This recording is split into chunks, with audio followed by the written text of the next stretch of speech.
Di malam ketika istana terbakar oleh api perang, seorang ratu berdiri di atas tembok benteng dengan pedang berlumuran darah. Menatap pria yang dulu ia cintai, kini menjadi musuh terbesarnya. Namun tidak ada yang tahu, perang ini bukan hanya tentang tahta. Ini tentang cinta yang dikhianati dan seorang wanita yang dipaksa memilih antara hati atau kerajaan. Di sebuah kekaisaran megah yang dipenuhi kemewahan, kekuasaan dan rahasia mematikan, hiduplah seorang wanita yang takdirnya berubah dari gadis lembut menjadi ratu pejuang yang disegani. Inilah kisah Ratu Pioni, tentang cinta yang teruji, pengkhianatan yang menyakitkan, dan peperangan yang menentukan masa depan kerajaan. Sebelum kita masuk ke ceritanya, dukung channel ini dengan menekan tombol like, subscribe, dan share, agar kami semakin semangat menghadirkan kisah menarik setiap hari. Tulis juga di kolom komentar kalian berasal dari daerah mana, supaya kita bisa saling mengenal satu sama lain. Terima kasih atas dukungan kalian semua. Musim semi menyelimuti ibu kota dengan hamparan bunga pioni yang bermekaran di seluruh taman istana. Di antara warna merah dan merah muda yang memikat, berdiri seorang wanita yang namanya sama indahnya dengan bunga itu sendiri, Pioni. Ia bukan putri kerajaan, namun putri seorang bangsawan terpandang yang dikenal karena kecantikan, kecerdasan, dan hati lembutnya. Banyak pria bangsawan memujanya, tetapi hanya dua pria yang benar-benar mengisi hatinya, dengan cara yang sangat berbeda. Yang pertama adalah Pangeran Mahkota Liang, pewaris tahta yang bijaksana, lembut, dan penuh tanggung jawab. Sejak kecil, Liang selalu memperlakukan Pioni dengan hormat, bahkan diam-diam menyimpan perasaan yang semakin dalam seiring waktu. Yang kedua adalah Shen, jenderal muda kerajaan, sahabat masa kecil Pioni. Bersama Shen, Pioni bisa tertawa bebas tanpa beban status atau aturan istana. Shen mengenalnya sebelum dunia mengenalnya sebagai wanita tercantik ibu kota. Suatu sore, di Taman Bunga Istana, Pangeran Liang mengundang Pioni berjalan bersamanya. "Bunga Pioni selalu mengingatkanku padamu," kata Liang lembut sambil memetik satu tangkai. "Indah, tapi juga kuat." Pioni tersenyum sopan. "Yang mulia terlalu memujiku." Liang terdiam sejenak, seolah mengumpulkan keberanian. Lalu ia berkata pelan namun jelas, "Jika suatu hari aku menjadi kaisar, aku ingin kau berada di sisiku sebagai permaisuri." Jantung Pioni berdegup keras. Ia tahu perasaan Liang, namun kata-kata itu tetap terasa seperti beban berat di hatinya. "Yang mulia," suaranya bergetar. "Aku tidak tahu apakah aku pantas." Liang menatapnya dalam. "Ini bukan soal pantas atau tidak. Ini soal aku memilih kamu."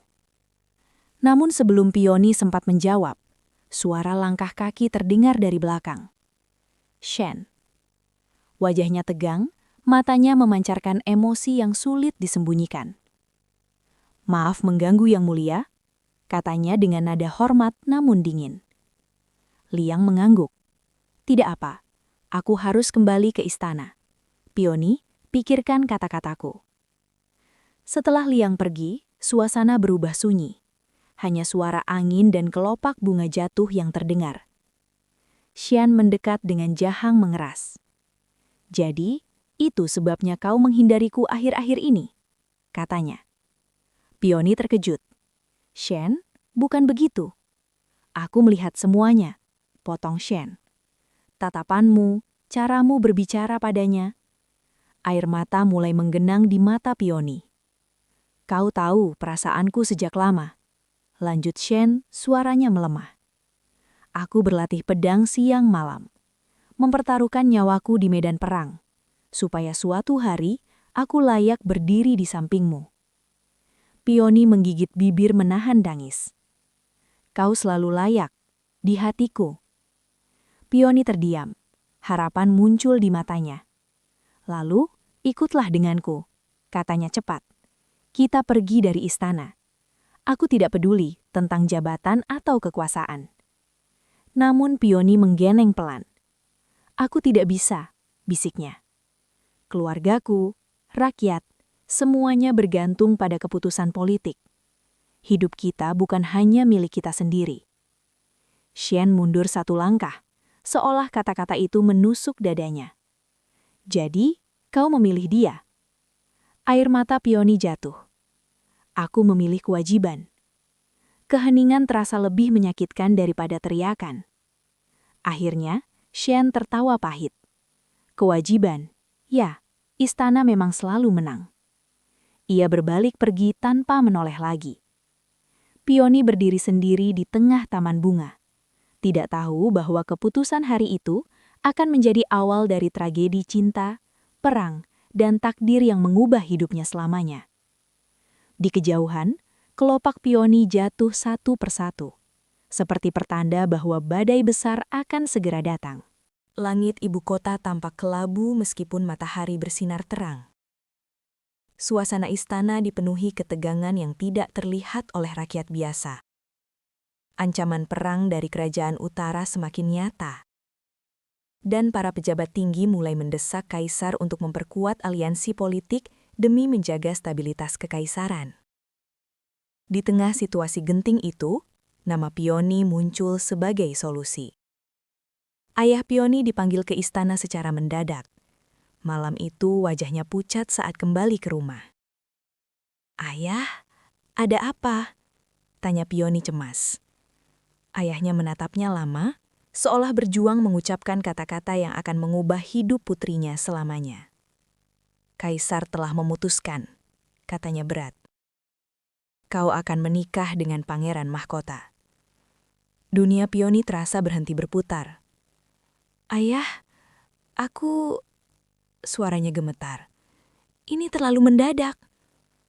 "Ayah tahu," jawabnya lirih. "Tapi ini perintah kerajaan. Jika kita menolak, seluruh keluarga kita bisa dianggap pengkhianat." Air mata Pioni jatuh tanpa suara. Ia tahu, sejak lahir sebagai bangsawan, hidupnya tidak pernah menjadi miliknya sendiri.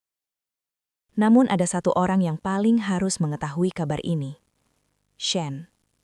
Malam itu Pioni menemuinya di tempat latihan pedang, tempat mereka sering bertemu sejak kecil. Shen sedang berlatih sendirian. Keringat membasahi wajahnya. Saat melihat Pioni datang dengan mata merah, firasat buruk langsung muncul di hatinya. "Ada apa?" tanya Shen pelan. Pioni menggenggam tangannya erat, seolah takut kehilangan keberanian jika ia melepaskannya. "Aku akan menikah," katanya lirih. Wajah Shen langsung berubah pucat. "Dengan siapa?" Pioni menunduk. "Dengan pangeran mahkota." Keheningan membeku di antara mereka. Tiba-tiba, Shen menarik tangannya kasar. "Jadi, ini keputusanmu?" Suaranya bergetar marah. "Semua janji kita, semua perasaanmu, ternyata kalah oleh mahkota?" "Bukan begitu," Pioni menangis. "Aku tidak punya pilihan. Ini perintah kaisar." Shen tertawa pahit. Selalu begitu. Istana selalu punya alasan untuk merampas kebahagiaan orang lain. Ia mendekat, matanya penuh luka. "Aku bertanya sekali saja, Pioni. Ikut aku. Kita pergi sekarang. Aku tidak peduli tentang kerajaan." Pioni gemetar hebat. Hatinya berteriak ingin mengatakan iya. Namun bayangan keluarga, rakyat, dan tanggung jawab menghantam pikirannya. "Aku tidak bisa," bisiknya. Jawaban itu seperti pedang yang menusuk dada Shen. Ia mundur perlahan, matanya memerah. "Kalau begitu, mulai sekarang, kita bukan siapa-siapa lagi." "Shen?" "Jangan panggil namaku lagi," potongnya dingin. "Permaisuri masa depan." Pioni jatuh berlutut menangis saat Shen pergi tanpa menoleh sedikit pun. Hari pernikahan akhirnya tiba. Istana dipenuhi warna merah keberuntungan, musik megah, dan sorak rakyat yang mengira ini pernikahan bahagia. Namun, Di balik cadar pengantin, Pioni menangis diam-diam. Saat upacara selesai, Liang mendekatinya dengan lembut. Aku tahu ini sulit bagimu, tapi aku berjanji, aku akan menjagamu. Pioni menatapnya, melihat ketulusan di mata pria yang kini menjadi suaminya. Namun, di dalam hatinya, ada luka yang belum sembuh. Di kejauhan tembok istana, seseorang berdiri menatap prosesi pernikahan dengan mata penuh amarah dan kesedihan. Shen. Tangannya menggenggam kuat hingga berdarah. Jika dunia ini mengambilnya dariku, bisiknya penuh kebencian, maka suatu hari aku akan merebut kembali segalanya. Tidak ada yang tahu bahwa sumpah itu akan menjadi awal perang terbesar dalam sejarah kekaisaran. Hari-hari pertama Pioni sebagai putri mahkota dipenuhi kemewahan yang tak pernah ia bayangkan sebelumnya. Pelayan istana selalu siap melayaninya. Pakaian sutra terbaik disiapkan setiap pagi. Dan setiap langkahnya diawasi oleh aturan kerajaan yang ketat. Namun di balik kemegahan itu, ia merasakan kesepian yang begitu dalam.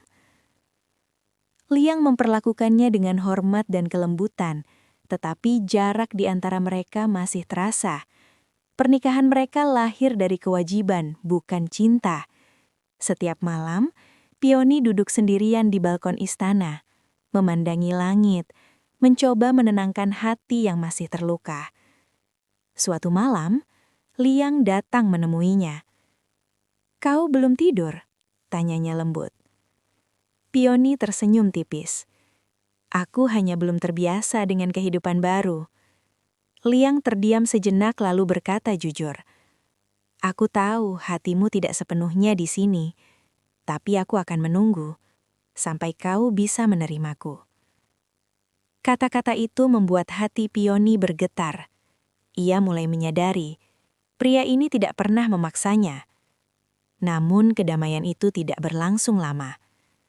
Beberapa minggu kemudian, istana diguncang kabar mengejutkan. Pasukan di perbatasan utara diserang secara misterius. Informasi strategi kerajaan bocor ke musuh. Di ruang rapat kekaisaran, para pejabat saling berdebat. "Ini pasti ada pengkhianat di dalam istana," teriak seorang menteri. Perdana Menteri Han, pria tua yang licik namun dihormati, berbicara dengan tenang. "Yang mulia, kita harus berhati-hati. Menuduh tanpa bukti hanya akan menimbulkan kekacauan." Namun sesuatu terasa aneh bagi Pioni. Malam itu, saat berjalan di koridor belakang istana, ia tidak sengaja melihat Perdana Menteri Han berbicara diam-diam dengan seorang pria berjubah hitam. Naluri Pioni mengatakan ada yang tidak beres. Ia diam-diam mengikuti mereka hingga mendengar percakapan yang membuat darahnya membeku. "Pasukan pemberontak siap bergerak," kata pria berjubah itu. Han tersenyum tipis. "Bagus, semakin cepat kekaisaran goyah, semakin mudah kita mengambil alih kekuasaan." Pioni menutup mulutnya menahan napas. "Pemberontak? Siapa?" Namun jawaban itu datang lebih cepat dari yang ia bayangkan. Keesokan harinya, laporan resmi tiba di istana. Pemimpin pasukan pemberontak yang menyerang wilayah perbatasan akhirnya terungkap. Nama itu membuat dunia Pioni menangis. Nama itu membuat dunia Pioni runtuh. Jenderal Shen. Tangannya menggemetar memegang laporan. "Tidak, ini tidak mungkin," bisiknya. Liang melihat wajahnya pucat. "Ada apa?" Pioni tidak mampu menjawab. Di medan perang jauh dari istana, Shen berdiri di atas bukit memandang pasukannya yang berbaris. Wajahnya tidak lagi seperti pria yang dulu ia kenal. Tatapannya dingin, penuh tekad, dan luka yang belum sembuh. Seorang prajurit bertanya, "Jenderal, apakah kita benar-benar akan menyerang ibu kota?" Shen terdiam sejenak sebelum menjawab. "Kerajaan ini telah merampas segalanya dariku," katanya pelang namun tegas. "Sekarang, aku akan merampas kembali takdirku." Kembali di istana, Pioni berlari menemui Liang dengan panik. "Yang Mulia, kita harus menghentikan perang ini," katanya. Liang menatapnya serius. "Dia pemberontak, Pioni. Tidak ada jalan lain selain perang." Air mata Pioni jatuh. "Dia bukan orang jahat, dia hanya terluka." Liang terdiam lama, lalu berkata pelan namun menusuk. "Apakah kau masih mencintainya?" Pertanyaan itu membuat Pioni membeku. Ia tidak mampu menjawab karena bahkan ia sendiri tidak tahu kebenarannya lagi. Di luar istana, genderang perang mulai ditabuh. Takdir tiga hati, seorang ratu, seorang kaisar, dan seorang pemberontak kini bergerak menuju tabrakan yang tidak bisa dihindari. Perang di perbatasan semakin memburuk dari hari ke hari. Laporan korban terus berdatangan ke istana, membawa kabar kekalahan kecil yang perlahan menggerogoti kepercayaan rakyat terhadap kekaisaran. Di dalam ruang strategi, para pejabat mulai saling menyalahkan, sementara tekanan terhadap Pangeran Mahkota Liang semakin berat. Pioni mulai melihat perubahan pada suaminya. Pria yang dulu lembut dan penuh kesabaran, kini semakin sering terdiam. Wajahnya tegang, matanya dipenuhi beban yang tak terlihat. Malam-malamnya dihabiskan mempelajari peta perang dan laporan militer, bahkan jarang tidur. Suatu malam, Pioni membawa teh hangat ke ruang kerja Liang. "Kau harus beristirahat," katanya pelan. Liang tidak langsung menjawab. Matanya masih terpaku pada peta. "Aku tidak punya waktu untuk lelah," katanya akhirnya. "Jika aku membuat kesalahan, ribuan nyawa bisa hilang." Pioni mendekat, meletakkan tangannya di atas tangan Liang. "Kau tidak sendirian," bisiknya. Namun Liang justru menarik tangannya perlahan. "Aku sendirian," jawabnya lirih. Seorang pemimpin selalu sendirian. Kata-kata itu menusuk hati Pioni.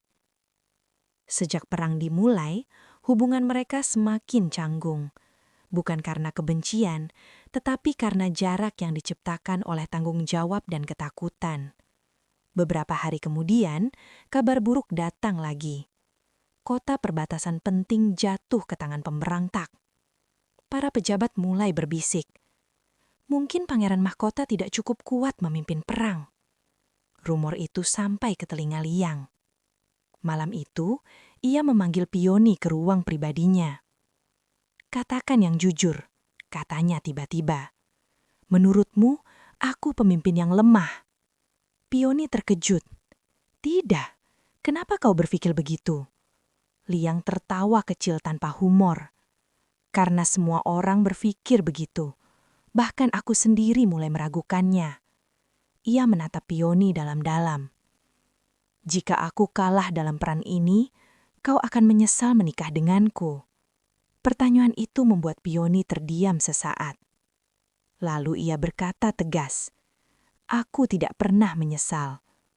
Liang terlihat terkejut. Pioni melanjutkan dengan suara lembut namun penuh ketulusan. "Kau mungkin bukan pemimpin yang sempurna, tapi kau adalah pria yang memikirkan rakyat sebelum dirinya sendiri. Itu lebih kuat daripada pedang manapun." Untuk pertama kalinya sejak lama, mata Liang melembut. Namun kedamaian itu kembali retak oleh satu hal yang belum terselesaikan. Nama Shen. Beberapa hari kemudian, seorang mata-mata membawa kabar bahwa Shen memimpin kemenangan besar melawan pasukan kerajaan. Liang menggenggam tangan kuat-kuat. Mengapa dia selalu selangkah di depan? Geramnya. Pioni melihat kemarahan itu, dan juga luka di dalamnya. Liang menatapnya tiba-tiba. "Kau masih memikirkannya, bukan?" Pioni terdiam. Keheningan itu cukup menjadi jawaban. Wajah Liang berubah dingin. "Aku tidak tahu siapa yang bisa kupercaya lagi. Bahkan istriku sendiri." Kata-kata itu seperti pisau menusuk hati Pioni. Air matanya jatuh. "Aku adalah ratumu, dan aku di pihakmu," katanya dengan suara bergetar. Liang menutup mata, menahan emosi yang bercampur antara cemburu, ketakutan, dan kelelahan. Aku ingin percaya padamu, tapi setiap kali aku mendengar namanya, aku merasa kehilangan kamu. Pioni tidak menjawab. Ia hanya berdiri diam, menyadari satu hal yang menakutkan. Perang ini bukan hanya menghancurkan kerajaan, tetapi juga perlahan menghancurkan pernikahan mereka. Namun di dalam kekacauan itu, perasaan baru mulai tumbuh di hati Pioni.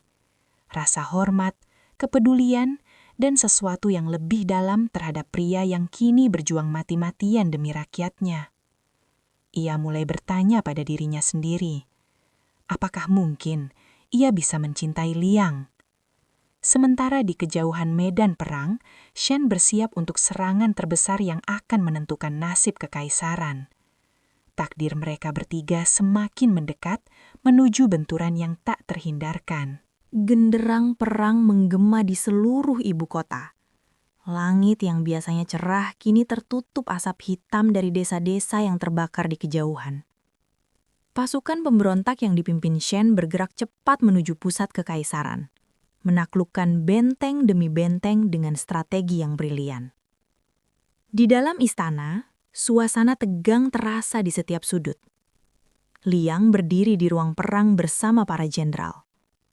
Jika ibu kota jatuh, semuanya berakhir, kata seorang penasihat militer. Liang menggenggam tangan.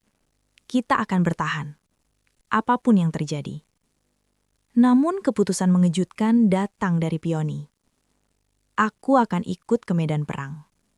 Semua orang terkejut. Tidak, Liang langsung menolak. Itu terlalu berbahaya. Pioni menatapnya tegas. Aku adalah ratu. Jika rakyat berjuang, aku juga harus berjuang. Aku tidak bisa hanya bersembunyi di istana sementara orang-orang mati demi kita. Liang terdiam. Ia melihat tekad di mata istrinya, dan akhirnya tidak mampu melarangnya. Hari keberangkatan pasukan tiba. Pioni mengenakan baju perang untuk pertama kalinya.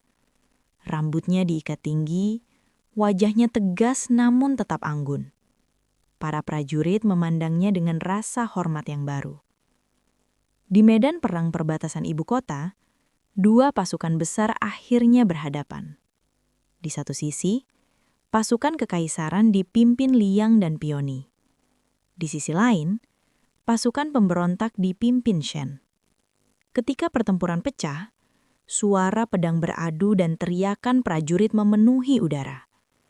Pioni menunggang kuda di garis depan, memberi perintah dengan suara tegas. Namun takdir mempertemukan mereka lebih cepat dari yang ia bayangkan.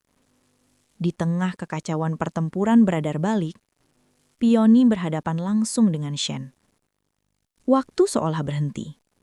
Mereka saling menatap, bukan sebagai musuh, tetapi sebagai dua hati yang pernah saling mencintai. Shen turun dari kudanya perlahan. Kau datang sendiri ke medan perang, katanya pelan. Kau benar-benar berubah. Pioni menggenggam pedangnya erat untuk menahan gemetar. Aku melakukan tugasku. Shen tersenyum pahit. Tugas. Lagi-lagi tugas. Ia melangkah lebih dekat. Ayo, pergi bersamaku, katanya tiba-tiba. Perang ini belum terlambat untuk dihentikan. Kita bisa meninggalkan semua ini seperti yang dulu kuinginkan. Hati Pioni bergetar hebat. Untuk sesaat, bayangan hidup damai bersama Shen muncul di pikirannya. Namun, ia menggeleng pelan. Aku tidak bisa. Kenapa? Suara Shen pecah. Karena dia? Pioni menatapnya dengan mata berkaca-kaca. Karena rakyat. Karena tanggung jawab. Karena aku adalah ratu. Shen tertawa getir. Namun air matanya jatuh. Jadi, tidak ada tempat lagi untukku di hatimu? Pioni tidak mampu menjawab. Keheningan itu sudah cukup. Shen menutup mata sejenak, lalu berkata lirih. Aku tidak pernah berhenti mencintaimu. Air mata Pioni jatuh. Aku juga tidak pernah membencimu, bisiknya. Namun saat mereka membuka mata, kenyataan kembali menghantam. Mereka berdiri di sisi yang berlawanan. Shen mengangkat pedangnya perlahan. Kalau begitu, hari ini kita selesaikan semuanya. Pioni mengangkat pedangnya juga, meski tangannya gemetar. Benturan pedang mereka bukan hanya pertempuran, tetapi benturan masa lalu, cinta, dan takdir. Di kejauhan, Liang melihat pertarungan itu dengan hati yang penuh kecemasan dan kecemburuan. Ia sadar satu hal yang menakutkan. Ia mungkin bisa kalah dalam perang, tetapi yang lebih ia takuti, ia bisa kehilangan hati istrinya. Pertempuran hari itu berakhir tanpa pemenang jelas. Namun satu hal pasti, perang ini kini menjadi lebih pribadi daripada sebelumnya. Dan tragedi yang lebih besar sudah menunggu di depan. Pertempuran besar kembali pecah beberapa hari setelah pertemuan Pioni dan Shen. Kali ini, pasukan pemberontak melancarkan serangan penuh ke gerbang utama ibu kota. Dentuman meriam, hujan panah, dan teriakan prajurit memenuhi udara, menciptakan kekacauan yang belum pernah terjadi sebelumnya dalam sejarah kekaisaran. Liang memimpin langsung pertahanan di garis depan. "Kita tidak boleh mundur," teriaknya. "Di belakang kita adalah rakyat kita." Pioni berada tidak jauh darinya, membantu mengatur pasukan medis dan memberi semangat kepada prajurit yang terluka. Namun medan perang berubah terlalu cepat. Tiba-tiba, sekelompok pasukan elit pemberontak berhasil menembus pertahanan dan bergerak langsung menuju posisi Pioni. "Lindungi Ratu!" teriak seorang jenderal. Tapi semuanya terjadi dalam hitungan detik. Seorang pemanah musuh menarik busur, dan anak panah melesat lurus ke arah Pioni. Pioni membeku. Ia tahu, ia tidak akan sempat menghindar. Namun, sesosok tubuh tiba-tiba muncul di depannya. Liang. Anak panah itu menembus dadanya. "Liang!" teriak Pioni histeris. Liang jatuh berlutut, darah mengalir dari lukanya. Pasukan kekaisaran langsung menyerang balik dan mengamankan area. Sementara Pioni memeluk tubuh suaminya yang melemah. "Kenapa? Kenapa kau melakukan itu?" Tangis Pioni pecah. Liang tersenyum lemah, napasnya berat. "Karena kau lebih penting daripada hidupku," katanya lirih. Air mata Pioni jatuh deras. Tabib berlari datang, tapi wajah mereka langsung berubah tegang melihat luka itu. Liang menggenggam tangan Pioni erat. "Aku selalu tahu ada orang lain di hatimu. Tapi aku tetap berharap suatu hari kau bisa melihatku bukan sebagai kewajiban, tapi sebagai pria yang mencintaimu." Hati Pioni hancur mendengar itu. Ia menggenggam tangan Liang dengan putus asa. "Jangan bicara seperti itu, kau tidak boleh mati," katanya sambil menangis. Liang tersenyum tipis. "Aku tidak takut mati selama kau hidup." Untuk pertama kalinya, Pioni menyadari perasaannya sendiri dengan jelas. Semua kenangan bersama Liang, kesabarannya, kelembutannya, cara ia selalu melindunginya tanpa meminta balasan, memenuhi pikirannya. "Aku mencintaimu," kata Pioni akhirnya. Suaranya penuh tangis. "Aku mencintaimu, Liang. Jadi kau harus bertahan. Kau dengar aku?" Mata Liang melebar sedikit karena terkejut. Air mata jatuh dari sudut matanya. "Itu pertama kalinya kau mengatakannya," bisiknya. Pioni memeluknya erat, seolah takut kehilangan. "Aku menyesal, aku terlambat menyadarinya, tapi jangan tinggalkan aku." Liang mengangkat tangan gemetar menyentuh wajahnya. "Kau tidak terlambat," katanya pelan. Mendengar itu, sudah cukup untukku. Di kejauhan, Shen yang menyaksikan kejadian itu dari medan perang merasakan dadanya sesak. Ia melihat wanita yang ia cintai menangis untuk pria lain. Dan untuk pertama kalinya, ia sadar, ia telah kalah. Bukan dalam perang, tetapi dalam cinta. Pasukan pemberontak akhirnya mundur hari itu. Namun kemenangan terasa pahit. Nasib Liang berada di ujung tanduk antara hidup dan mati. Dan bagi Pioni, saat itu juga ia menyadari satu kebenaran yang menyakitkan. Cinta sejati bukan selalu yang pertama datang, tetapi yang tetap bertahan, bahkan saat dunia runtuh. Langit ibu kota diselimuti awan kelabu ketika kabar tentang kondisi Liang menyebar ke seluruh pasukan. Kaisar berada di ambang hidup dan mati. Para tabib berjuang siang malam, sementara Pioni tidak pernah meninggalkan sisi tempat tidurnya. Tangan Pioni menggenggam tangan Liang yang dingin. "Kau harus bangun," bisiknya penuh harap. "Kerajaan ini masih membutuhkanmu. Aku juga." Namun perang belum selesai.